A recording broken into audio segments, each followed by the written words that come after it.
If you're a QuickBooks customer looking to grow without the growing pains, you need the Intuit ERP, the AI native ERP that upgrades right from QuickBooks. Learn more at intuit.com/ERP.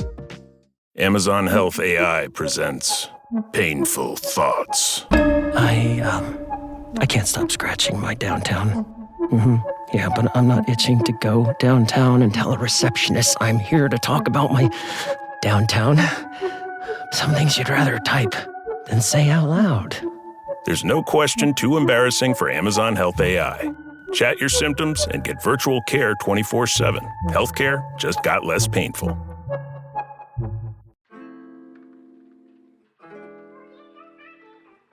Hello and welcome to the Morning Five. I'm your host, Michael Ware, President and CEO of the Center for Christianity and Public Life. Today is Monday, July 20th, 2026. I'll start with a passage from the 49th Psalm. Hear this, all peoples. Give ear, all inhabitants of the world, both low and high, rich and poor together. My mouth shall speak wisdom. The meditation of my heart shall be understanding. I will incline my ear to a proverb. I will solve my riddle to the music of the lyre.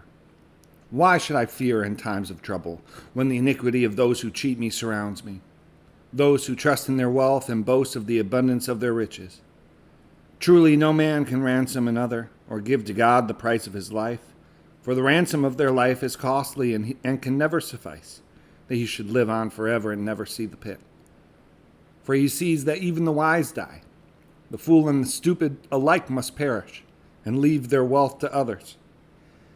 Their graves are their homes forever, their dwelling places to all generations, though they called lands by their own names.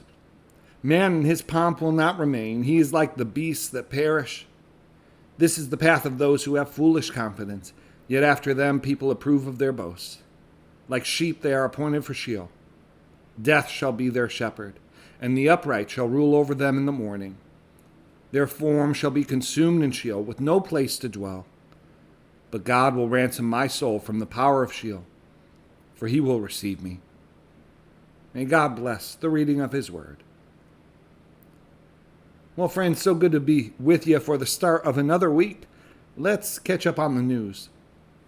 First up, Spain won the World Cup yesterday, its first time winning the competition in 16 years. Spain defeated Argentina with a score of 1-0. The final came after 104 games between teams from all over the globe, the largest World Cup yet. Next up, Second Lady Usha Vance delivered a baby boy over the weekend, with the family saying in a press release, quote, Usha and the baby are happy and healthy, and our kids are overjoyed to meet their little brother. According to the Wall Street Journal, this is the first time in 150 years that a sitting second lady has given birth while her husband was in office. The last time was in 1870, when the wife of Schuyler Colfax, who was vice president under Ulysses S. Grant, gave birth to a boy. Also in the news, a progressive Senate candidate in Maine, Troy Jackson, is on course to win the Democratic nomination to replace Graham Plattner on the ballot in November. Two of Jackson's opponents dropped out of the race over the weekend, including Dr. Nirav Shah, who previously ran for governor, and Shenna Bellows, the Maine Secretary of State. Shah said, quote, Susan Collins, Donald Trump, and Senate Republicans are banking on disunity and frustration from Maine Democrats to try and win this seat, and we are not going to give them that. Maine Democrats are united, angry, and energized. Democrats see the Maine Senate race as key to taking a majority in that chamber. All right, now let's get into today's main story. 3 more American service members have died amid renewed fighting with Iran, bringing the official American military death toll for the conflict to 17 so far. One soldier was killed yesterday in Iraq during an attempt to dispose of an Iranian drone. 2 others were killed in an Iranian strike on Friday in Jordan. A fourth soldier is missing after that attack. The war had paused briefly after an announced ceasefire last month, but Iranian Attacks on commercial ships that were attempting to transit the Strait of Hormuz prompted the U.S. to conduct new military strikes. American forces were conducting a new campaign of bombings against Iran at the time of this recording for the 9th evening in a row. I'll read from a New York Times report about the war. The U.S. military said early on Sunday that it had attacked Iranian military coastal surveillance and air defense facilities, as well as the Islamic Revolutionary Guard Corps forces responsible for striking U.S. forces in Jordan. Iran retaliated with strikes on Kuwait, Bahrain, and Jordan, Middle East countries where the U.S. maintains a significant military presence. In recent days, Iranian attacks have increasingly damaged critical infrastructure, including an oil facility and power and water treatment plants in Kuwait. Jordan's air defenses shot down 3 Iranian missiles that targeted the country, the Jordanian military said, while a 4th landed in an unpopulated area. Video verified by the New York Times showed a plume of smoke rising over King Hussein International Airport in Aqaba, just across the border with Israel. Defense Secretary Pete Hegseth said the loss of the U.S. soldiers only stiffens our resolve. The United States is sending jets previously based in Germany and the U.K. as reinforcements in the Middle East.